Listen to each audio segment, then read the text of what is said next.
Sekejap ku menengadah untuk hilangkan rasa gundahku. Terkadang ku terkesima oleh pesona keagungan. Segala isak, segala doa kupanjatkan agar aku tabah menjalani hidup. Semakin banyak ku mencari, semakin jauh pula relasiku denganmu. Di sela malam yang sunyi, ku melarikan diri dari penatnya kota, bergulat dengan hantu untuk menyendiri walau tak mengerti, hingga muncullah sebuah resensi hidup yang mengubah cara hidupku yang lama. Ketika ku jatuh, sang mentari mengajariku arti kata bangkit. Dan saat ku hilang arah, tak tahu jalan untuk kembali, kaulah kompas yang menuntunku untuk kembali. Ketika duniaku gelap gulita, sang mentari menuntun dan menerangi isi hatiku, hingga sampailah diriku di penghujung jalan, bertemu dengan insan pemberi kehidupan. Kini ku tersesat layaknya domba yang terpisah dari kau. Tapi kaulah gembalaku yang baik dan murah hati. Ku sadar bahwa aku anak bungsu yang hilang, yang butuh perhatian dan kesempatan. Saat ku hilang, kau datang mencariku dan membawaku untuk kembali ke rumah Bapakku. Cintamu tak terbatas oleh waktu, kasihmu luas tiada tara. Kukira cinta kasih mesti bersama kekasih, tapi nyatanya kasih itu universal, baik antara pencipta dan ciptaannya. Dalam masa penantianku, ku berusaha bangkit dari keterpurukanku untuk pergi ke rumah Bapakku.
Dalam nama Bapa dan Putra dan Roh Kudus.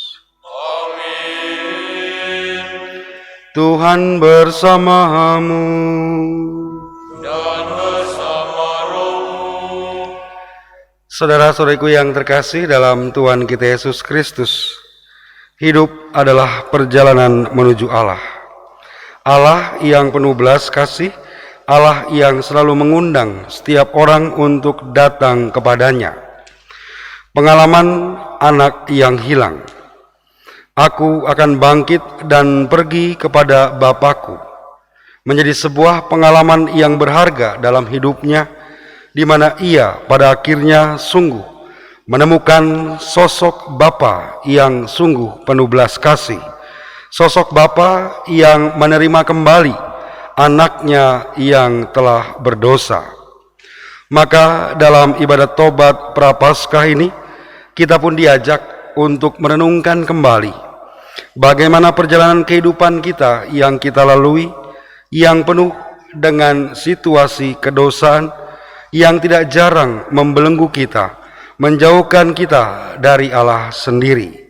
Oleh karena itu, kita pun mau sama seperti anak yang hilang. Kita punya semangat, kita punya kehendak untuk bangkit dan pergi kepada Bapa yang penuh belas kasih itu. Kita hening sejenak, kita mau menyatakan tobat dan sesal kita.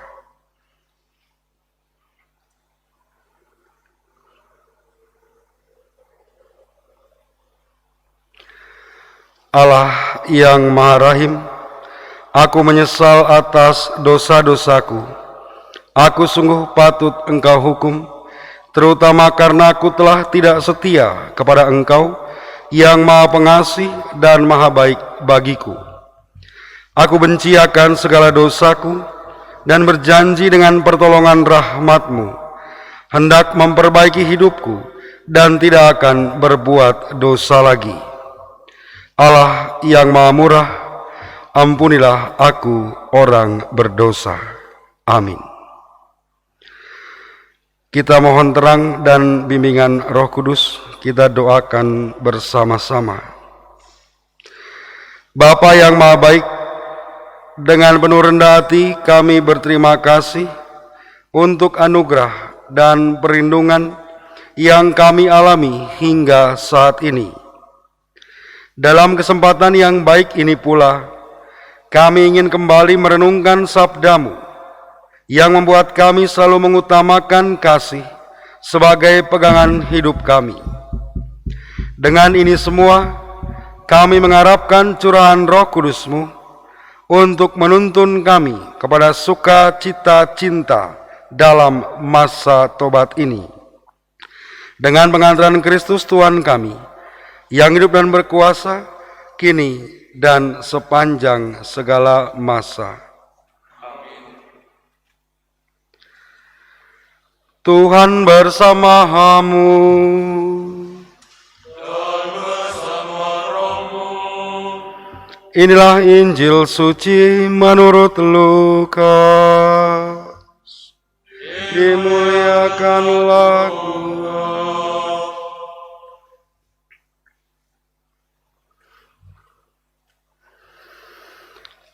Para pemungut cukai dan orang-orang berdosa biasanya datang kepada Yesus untuk mendengarkan Dia. Maka bersungut-sungutlah orang-orang Farisi dan ahli-ahli Taurat, katanya, Ia menerima orang-orang berdosa dan makan bersama-sama dengan mereka. Lalu Ia mengatakan perumpamaan ini kepada mereka. Ada seorang mempunyai 2 anak laki-laki. Kata yang bungsu kepada ayahnya, Bapa, berikanlah kepadaku bagian harta milik kita yang menjadi hakku. Lalu ayahnya membagi-bagikan harta kekayaan itu di antara mereka.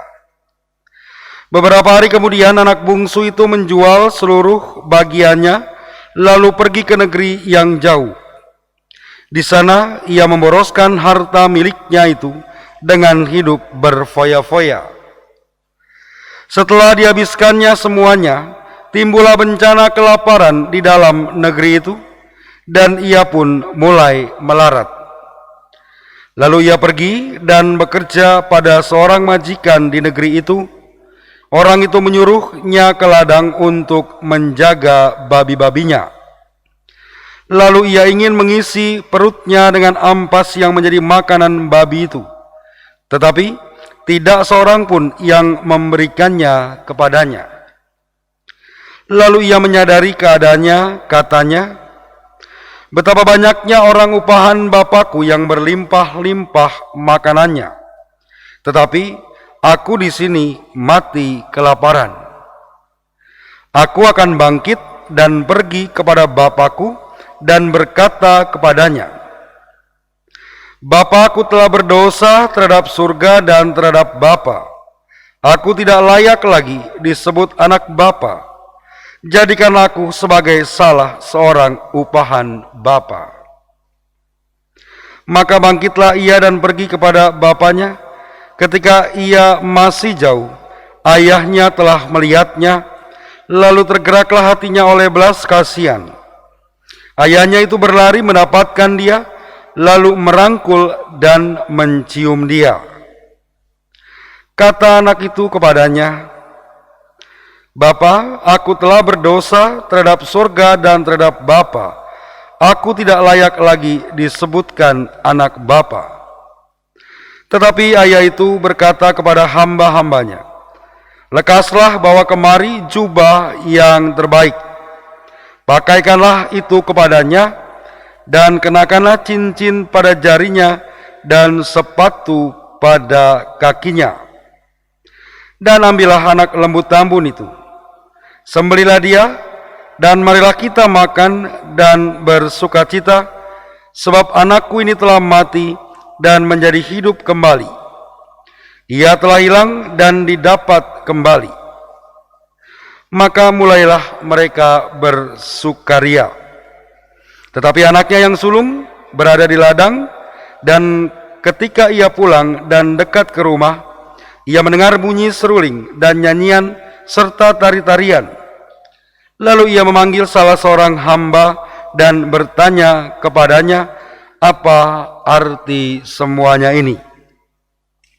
Jawab hamba itu, "Adikmu telah kembali, dan ayahmu telah menyembelih anak lembu tambun, karena ia mendapatnya kembali dengan sehat." Maka marahlah anak sulung itu, dan ia tidak mau masuk. Lalu ayahnya keluar dan berbicara dengan dia.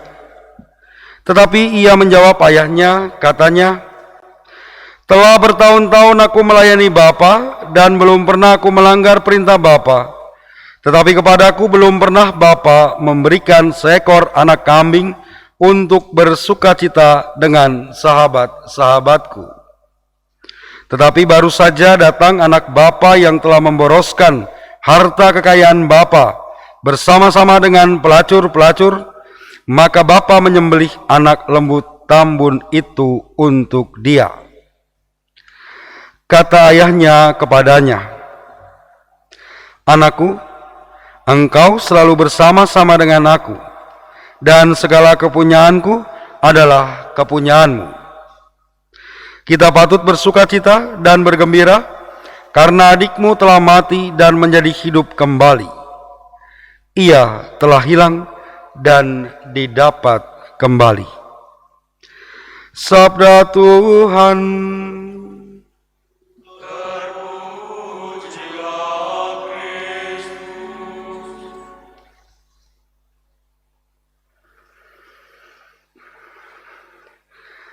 Aku akan bangkit dan pergi kepada Bapakku. Saudara-saudariku yang terkasih dalam Tuhan kita Yesus Kristus, penggalan perikop ini terdapat dalam kisah Injil tentang anak yang hilang. Injil yang kita dengarkan baru saja mengisahkan tentang belas kasih Allah yang begitu besar bagi umatnya. Injil mengisahkan kepada kita tentang bagaimana Bapa yang murah hati, Bapa yang selalu mengundang anak-anaknya meskipun pernah mengalami keterpurukan, kedosaan, dan juga kelemahan. Dari kisah anak yang hilang, tentunya kita semua sudah mengetahui bagaimana alur cerita dalam kitab suci ini tentang anak yang hilang. Tetapi kalau kita mau untuk sungguh-sungguh membaca secara lengkap dari Injil Lukas bab 15 ini secara keseluruhan, tentu akan lebih baik lagi. Dan dari 3 bagian besar kisah yang ditampilkan adalah berbicara tentang domba yang hilang, dirham yang hilang, dan anak yang hilang. Dari ketiga kisah ini tentunya ada hal-hal yang berbeda. Dari hal-hal yang berbeda ini tentu kita mau melihat satu persatu yang menjadi daya tarik dari kisah ini sendiri. Kalau kita bicara tentang kisah domba yang hilang, bagaimana 100 ekor domba hanya tersisa 99 ekor. 1 ekor menghilang. Lalu yang 1 ekor ini dicari.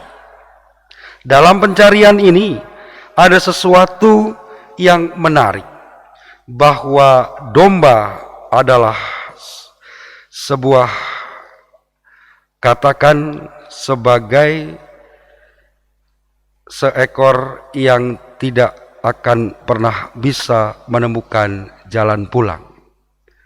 Hewan tidak akan bisa menemukan jalan pulang. Maka domba yang hilang dicari meskipun hanya seekor.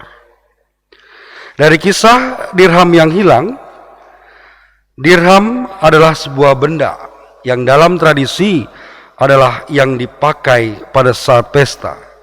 Ketika dirham hilang, maka akan tidak menjadi lengkap. Maka yang hilang ini harus dicari. Dirham yang hanyalah sebuah benda tentu tidak bisa muncul secara tiba-tiba. Sebuah benda haruslah dicari. Dari kisah domba yang hilang dan dirham yang hilang, ini harus dicari. Sang pemilik harus memiliki inisiatif untuk mencarinya. Tetapi kalau kita berbicara tentang anak yang hilang, anak yang hilang adalah sosok manusia, bukan barang, bukan hewan. Dan tentunya sebagai seorang manusia, dia tahu jalan untuk kembali. Dia tahu jalan untuk pulang ke rumahnya. Anak yang hilang inilah yang membedakan dari kisah domba dan dirham yang hilang. Anak yang hilang, ia akan kembali sendiri karena punya hati dan juga punya kebebasan. Punya hati tentunya menjadikan seorang yang pergi jauh, dia merindukan sesuatu dan ingin kembali. Tetapi ketika manusia punya kebebasan, ini adalah sebuah tawaran apakah ia mau melakukannya atau tidak. Saudara-saudariku yang terkasih, dari kisah anak yang hilang, di mana manusia pada akhirnya bisa kembali sendiri, ada 3 kekuatan yang sungguh luar biasa yang diberikan Allah kepada manusia. Allah memberikan akal budi untuk berpikir, hati untuk merasa, dan kehendak untuk melakukan sesuatu atau bertindak. Dari 3 kekuatan yang sungguh luar biasa yang Allah berikan kepada manusia, inilah yang digunakan untuk pada akhirnya anak yang hilang, ia menggunakan akal budinya untuk berpikir, bagaimana saya harus kembali, bagaimana caranya saya harus kembali, dan hati untuk merasa. Dengan hati, ia sudah mengecewakan bapaknya, tetapi hatinya tetap berharap bahwa bapaknya mau untuk mengampuni. Dan yang terpenting lagi adalah memiliki kehendak untuk melakukan dan juga untuk bertindak.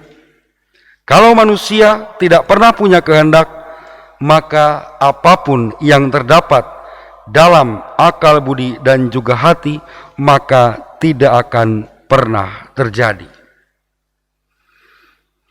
Misteri kasih Allah, kita mengatakannya demikian untuk menggambarkan kisah anak yang hilang. Misteri adalah sebuah rahasia yang terpendam, sebuah rahasia yang tertutup dan tidak seorang pun bisa melihat. Tetapi lama-kelamaan misteri akan membuka, akan menyingkap bahwa Allah memiliki belas kasih yang sungguh luar biasa. Allah selalu mencari yang hilang dan berdosa, tetapi manusia tidak hilang kebebasannya ketika kembali kepada Allah. Dan kalau kita merenungkan kisah anak yang hilang, si sulung atau si bungsu, pada umumnya kita akan fokus kepada si bungsu. Begitu banyak orang mungkin beranggapan bahwa anak hilang adalah si bungsu. Bagaimana si bungsu meminta harta bagiannya, dia pergi meninggalkan rumah, menghamburkannya, menghabiskannya, tetapi kemudian dia menyesali dan berani untuk pulang menemui bapaknya. Bungsu memang anak hilang. Ia hilang di luar rumah. Tetapi kalau kita merenungkan lebih jauh, bagaimana dengan si sulung? Apakah si sulung sungguh-sungguh bukan anak hilang? Si sulung pun bisa dikatakan sebagai anak yang hilang. Hilang di mana? Dia hilang di dalam rumahnya sendiri. Ada di rumah bersama dengan bapaknya, melakukan yang terbaik, tetapi dia tidak mengenal bapaknya yang sungguh luar biasa. Saudara-saudariku yang terkasih, dari pengalaman anak yang hilang ini, kita ingin merenungkan kembali betapa rapuhnya kita, betapa berdosanya kita. Tetapi ketika kita mau kembali, ketika kita mau bangkit dan pergi kepada Bapa, sungguh kita merasa bahwa kita adalah manusia yang berharga di mata Bapa. Bagaimana pengalaman si bungsu ketika dia menyesali, dia mau kembali dan dia mau menjadi orang upahan bapaknya untuk bekerja, tetapi Bapa melarangnya. Bapa tetap menganggap si bungsu adalah anaknya. Selain kita berharga di mata Bapa, dalam kehidupan kita inilah sesuatu yang sungguh luar biasa, yang bisa saja kita menjadi orang yang tanpa menyadari bahwa kita sungguh dikasihi Bapa. Meskipun kita orang berdosa, meskipun kita orang yang lemah, bagaikan Bapa menyambut si bungsu, memeluk, bahkan menciumnya. Inilah sebagai tanda kasih Bapa terhadap manusia. Bapa bukan hanya sekedar menerima kembali, tetapi dengan kasih yang sungguh luar biasa, Bapa dengan totalitas menyambut setiap orang yang ingin datang kepadanya. Saudara-saudariku yang terkasih, terkadang menjadi manusia kita seringkali putus asa. Dalam kedosaan kita seringkali menjadi orang yang tidak mampu menghindari godaan. Dalam visualisasi yang tadi pada awal ditampilkan, digambarkan tentang manusia, gambaran manusia yang putus asa, dalam menjalani kehidupannya. Ia seringkali terkena godaan, tetapi setiap kali digoda, dia mengalami kasih Allah dan ia sungguh dituntun Allah untuk dapat menyelamatkannya. Inilah sebuah gambaran bagaimana dalam wujud lilin yang tetap menyala, Allah senantiasa menuntun, Allah senantiasa menerangi, Allah senantiasa mengantarkan setiap manusia sungguh untuk memperoleh jalan keselamatan itu. Saudara-saudariku yang terkasih, saat ini dalam masa Prapaskah adalah saat yang tepat bagi kita untuk berbalik dari dosa. Saat yang tepat bagi kita untuk kembali ke dalam kasih Allah yang sungguh luar biasa. Saat dimana kita merasa menjadi anak-anak Allah yang sesungguhnya. Maka dalam masa Prapaskah ini, mari kita merefleksikan kehidupan kita masing-masing sebagai seorang pribadi, di tengah keluarga, dimanapun kita berada.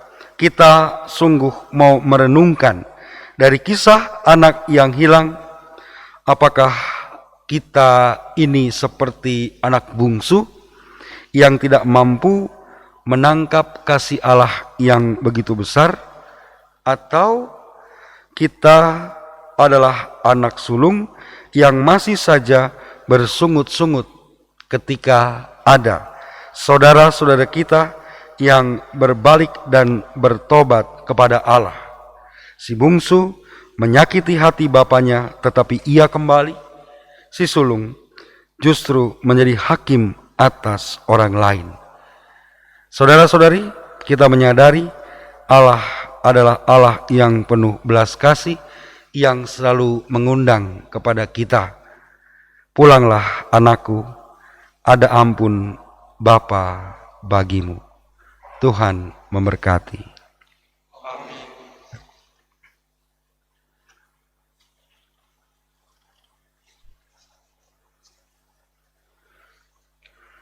Marilah kita berdoa, mohon ampun atas kesalahan kita, serta mohon penerangan Roh Kudus, agar kita diberikan keberanian untuk menerima sakramen rekonsiliasi pribadi.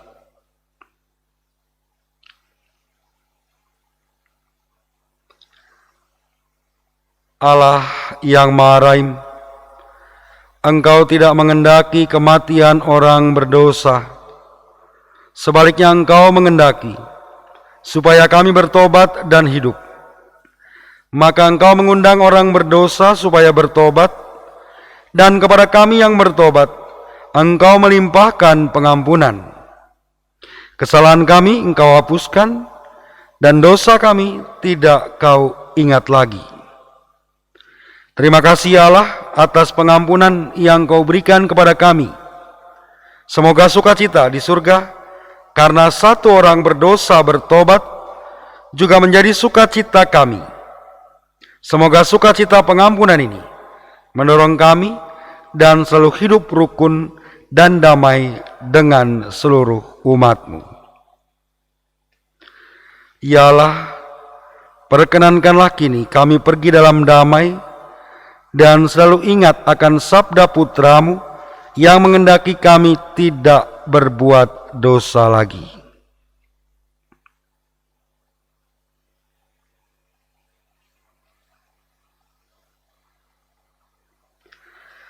Atas petunjuk penyelamat kita dan menurut ajaran ilahi, maka beranilah kita berdoa. Yang ada di surga, dimuliakanlah nama-Mu, datanglah kerajaan-Mu, Jadilah kehendak-Mu di atas bumi seperti di dalam surga. Berilah kami rezeki pada hari ini, dan ampunilah kesalahan kami, seperti kami pun mengampuni yang bersalah kepada kami.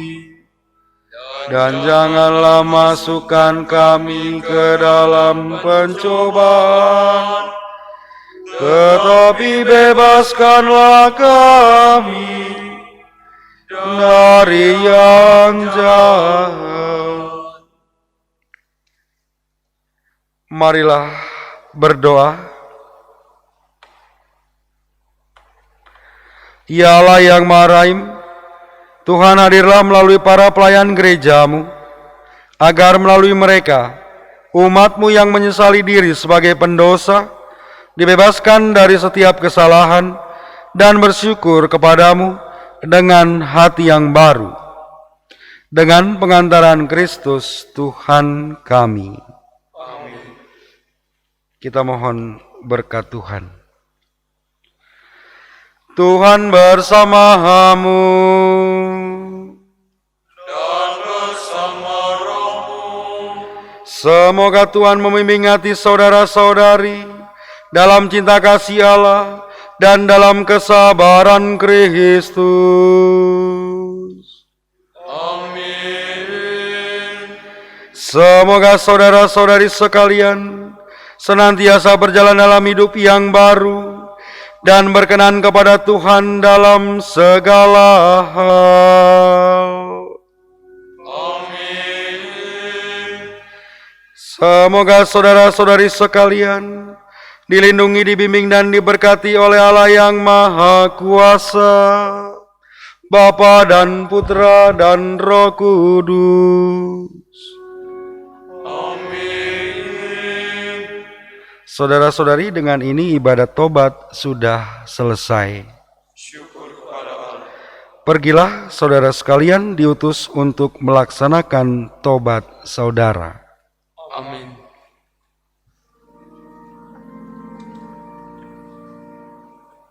Berkatilah kami ya Tuhan, biar kami berjaga. Lindungilah kami bila kami tidur. Semoga kami berjaga bersama Kristus dan beristirahat dalam damai.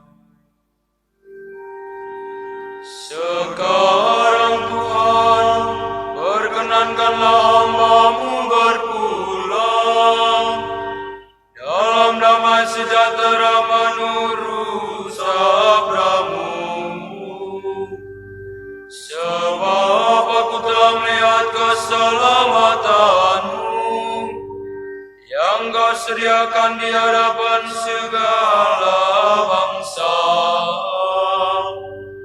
Cahaya untuk menerangi para bangsa dan kemuliaan bagi umat-Mu Israel. Kemuliaan kepada Bapa dan Putera dan Roh Kudus, seperti pada permulaan, sekarang, selalu, dan sepanjang segala abad. Amin. Berkatilah kami ya Tuhan, bila kami berjaga. Lindungilah kami bila kami